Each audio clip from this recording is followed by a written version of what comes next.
Nagsimula ang movie kung saan ay naglalaro ang mga bata habang kumakagat na ang dilim. At pagkatapos ay nag-aya ng umuwi ang batang babae, ngunit ayaw pang umuwi ng dalawa niyang kasama. Kaya't siya na lang ang mag-isang umuwi. At habang naglalaro ang dalawa ay tumama ang kanilang patpat na kahoy sa isang putol na puno. Kaya't dinukot ni Carta ang patpat sa hukay. At biglang may humila sa kanyang isang kamay. Samantala habang naglalakad sa kagubatan ay biglang may kumalagkad sa isang batang babae, kaya't nagsisigaw ito sa sobrang takot. At nang marinig ang kanyang sigaw ay hinanap siya ng isa niyang kasama. Samantala nang mahila ni Carta ang kanyang isang kamay ay nakita niya na putol na ang kanyang isang daliri. Kaya't nagsisigaw siya sa sobrang takot at sakit. Makaraan ng 30 years ay makikita na naging tila isang may sira na si Carta. At pagkatapos ay nakabungguan niya ang dalawang bata na sina Adi at Saman, na takot sa kanya. At pagkadating ng dalawa sa eskwelahan ay pinagalitan sila ng kanilang teacher dahil late na naman silang pumasok. Kaya't pinagsulat sila ng kanilang teacher sa blackboard bilang kanilang parusa. Pagkatapos ay nagpunta sila sa tindahan ng tatay ni Ayon na kanilang kaklase. Sinabi ni Mr. Marto kay Saman na pag di mo na-deliver ng maaga ang mga honey ay isusumbong kita sa kuya mo. Samantala ay paalis naman si Ayo upang mag-deliver sa kanyang tito na nakatira sa gubat. At ang twist dito na ang tito pala niya ay si Carta, na hindi na umuwi mula noon.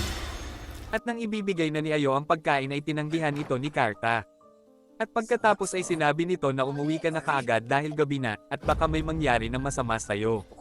Isang gabi sa moske ay sinabi ng isang imam sa mga bata na huwag nang lumalabas kapag gabi na, at agad nang pumunta sa moske kapag oras na ng pagdarasal, upang hindi sila dukutin ng mga dyablo.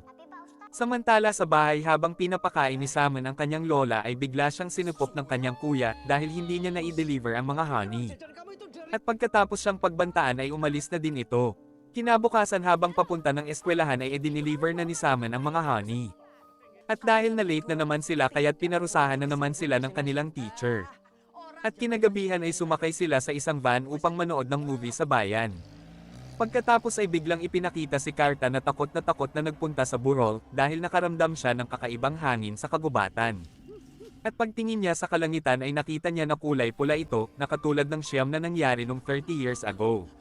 At sa van ay sinabi ni Saman kay Adi na sana mamatay na ang teacher natin na lagi tayong pinaparusahan. Kaya't sinabihan siya tuloy ng driver na huwag kang nagsasalita ng ganyan dahil masama iyan. Samantala sa bahay ng kanilang teacher ay nagbukas at sara ang pinto ng bahay nito kahit na inilakpan niya ang pinto. At pagkatapos ay bigla siyang sinaniban ng isang nilalang at namatay. Kaya't nang dahil sa nangyari ay sobrang natakot ang mga taga-nayon. At nag-usisa din ang driver ng van kaya't nalaman nila Saman na teacher pala nila ang namatay. At sinisi ni Saman ang kanyang sarili dahil sa sinabi niya kanina na sana mamatay na ito. At dahil sinisi din siya ni Adi kaya't nagalit siya dito. Kinabukasan sa burol ay laking takot ni Saman nang gulatin siya ng teacher na naging demonyo, ngunit siya lang naman ang nakakita. At sa labas ay nakita din niya ang dugo ang kamay sa salamin ng ambulansya. Kinagabihan sa banyo ay lumabas sa banga ang isang demonyong matanda at sinaniban siya nito. At makaraan ng ilang araw ay dumating na sa nayon ang bagong teacher. At makikitang tinitingnan siya ni Carta sa di kalayuan. Kinabukasan ay makikita natin na mag-isa na lang pumasok si Adi. At kahit late ay hindi siya pinagalitan ng bago nilang teacher na si Ningxi. Samantala ay dumating na ang kuya ni Saman sa bahay ng tatay ni Ayo upang kunin ang kita niya sa honey. Ngunit sinabi ng tatay ni Ayo na hindi naman nag-deliver si Saman ng honey ng ilang araw.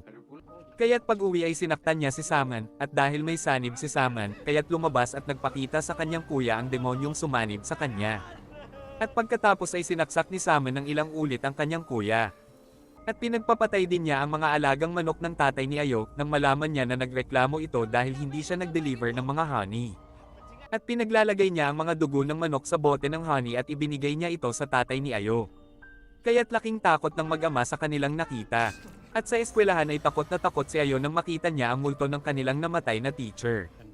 At pag-uwi ay nalaman niya na si Saman ang pumapatay ng kanilang mga manok. At pagpunta ng mga pulis kila Saman ay laking takot nila nang makita nila ang bangkay ng kuya ni Saman. At nang makita ni Adi si Saman sa ilog na tila sinasaniban, ay tinulungan niya ito at inuwi sa kanilang bahay. At nalaman ng lahat at ng kanilang bagong teacher na sinasaniban si Saman dahil hindi na ito nagsasalita. At makikitang takot na tinitingnan sila ni Carta sa di kalayuan. Samantala sa bahay ay nagpakita kay Saman ang teacher at ang kuya niyang pinagsabihan niya na mamatay na sana. At pagkatapos ay pinatay din siya ng mga ito. At sobrang nalungkot si Adi sa pagkawala ni Saman. At kinagabihan ay nakita niya ang multo ni Saman at sinaniban siya nito. At nang makita ni Karta na sinaniban na si Adi, kaya't nilagyan niya ng anting-anting ang bahay nila Adi, ngunit pinagalitan siya ng tatay ni Adi. Kinabukasan sa klase ay ibinulong ng namatay nilang teacher kay Ayo ang pangalan ni Adi, gaya ng nangyari kay Saman, kaya't namatay si Saman. At agad niyang hinanap si Adi upang matulungan. Ngunit hindi naman niya makita ito. Samantala ay tinawag ni Adi ang isang batang naglalaro at sumama naman ito sa kanya. At pagkatapos ay kumalat na sa buong nayon ang kanilang pagkawala. Kaya't hinanap sila ng mga taga-nayon ngunit hindi na sila nakita. At dahil sa pagkamatay ni Saman at pagkawala nila Adi kaya't lumikha ito ng takot sa mga taga-nayon. Kinabukasan ng ibigay ni Ayo ang anting-anting kay Teacher Ningxi ay tila na kuryente ito. Sinabi niya kay Ayo na ano ba iyan? Anting-anting po iyan upang lumayo ang mga negative energy sa mga tao. Anak, hindi ako naniniwala sa mga ganyang bagay, at huwag ka ding nagpapaniwala. Samantala sa moske ay nakita ng isang lalaki ang batang isinama ni Adi na nasa loob ng isang drum. At sa tindahan ay nagsisigaw sa takot ang tatay ni Ayo nang makita niya ang bangkay ni Saman sa isang sasakyan. Samantala nang makita ni Ayo si Adi ay hinabol siya ng itak nito, kaya't agad siyang pumasok sa kanilang kapitbahay at inilak nila ang pinto. At nang makapasok si Adi sa pintuan sa likod ay pinukpok siya sa ulo ng pulis. At pagkatapos ay dinasala ng imam si Adi upang mapalayas ang sumasanib sa kanya. At sa labas ay sinabi ng isang taga-nayon na si Adi ang nagdala ng bangkay sa tindahan ng tatay ni Ayo. At pinagbintangan nila na si Karta ang gumagawa ng mga black magic dahil nakita nila ang mga anting-anting na inilagay ni Karta sa mga bahay. Kaya't galit na galit nilang sinugod sa bahay si Karta at sinaktan. Ngunit pinigilan sila ng tatay ni Ayo at sinabing hayaan nating ang mga pulis ang mag-imbestiga sa kanya. Samantala ay takot na takot si Ayo nang dalawin siya ng kanilang teacher. At naalala niya ang sinabi sa kanya ni Karta na kapag tila na kuryente ang teacher mo sa anting-anting na ito, ibig sabihin na isa siyang jinn at nasa katawan niya ang Black Mother. Kaya agad niyang itinapat ang anting-anting kay Teacher Ningxi ngunit hindi naman natakot ito. At kaya pala ay mas lumakas na siya dahil sa pananakot at pagpatay niya kay Saman at sa dati nilang teacher. At ang Black Mother pala na ito ang nanakot kay Karta at pumatay sa mga kaibigan ni Karta noon. Inamin din ni Ningxi na siya ang sumanib kay Adi, at siya din ang may kagagawa ng lahat sa nayon at pati na din ang nangyari kay Karta noon. At nalaman ni Ayo na gusto pala silang iligtas ng kanilang teacher, kaya't binubulungan siya nito. At pagkaalis ni Ningxi ay nagpunta na si Ayo sa kanyang tito Karta.